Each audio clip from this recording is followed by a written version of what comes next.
Okay, hello. The time is 7:14 a.m., August 4th, 2025. There is still an explosive chemical weapon in my bathroom, stench level 2 out of 1 through 5, and the whole world can see what kind of police I have to deal with here. Yeah, so when I say the cops are involved with this terror assault, I've witnessed them.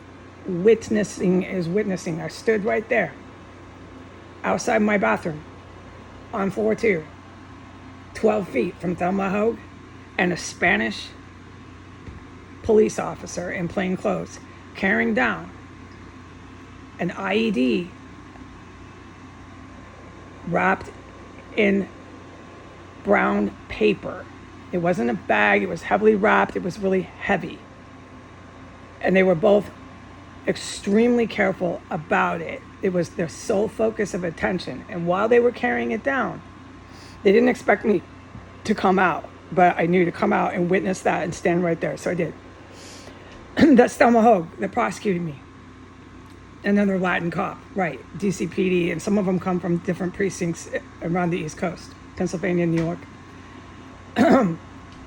When they saw me, they both looked like the cat that ate the canary. They both looked right up at me, and they were fucking stunned that I was standing there. They did not want me standing there watching them do that, but they were so preoccupied and in such intense focus of whatever they did, don't drop the IED that's wrapped in paper, brown paper.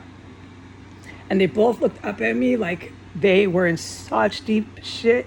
And then Thelma Houge looked up at me and she said, "Hi, Heidi." And then he took her cue and he says, "Hi, Heidi." And they both played really, really, really nice. They weren't being violent terrorists. They were being very, very, very low key, because what they were hauling out in that paper bag was so freaking criminal.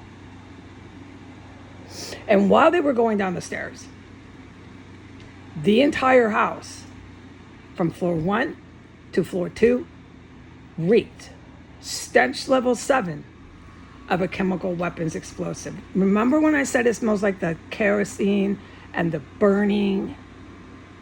Review that testimony, the whole freaking house. But it wasn't as intense as the day the man laid that conducting carpet down. That was one of the most intense days ever, but not, there's a couple with him. The time William Murray, who Thelma Houge claims she inherited the house from, he lit this house up about 2 times that intensely as the day the man did that on Facebook when he laid down the carpet to conduct the current. And another time, it wasn't as strong as when the man did that with the Facebook and the conducting current carpet. But another time, there was a Latino male cop. He was an obvious Fed, and he was going in and out of 1507. And I can't talk about that house. I can't talk about that day, but I remember it like it was yesterday. I remember from the moment he came and the whole time, like it took a million years for it to get over. I remember everything that happened in here. I remember everything it smelled like. I remember the temperature. I remember everything. And I can't even talk about how intense that IED was that day. So then we have Officer Nunez calling me today about his own criminality. And now we have the city courthouse claiming possession of a property that manufactures chemical weapons and a property that stockpiles chemical weapons gases. Have a nice day.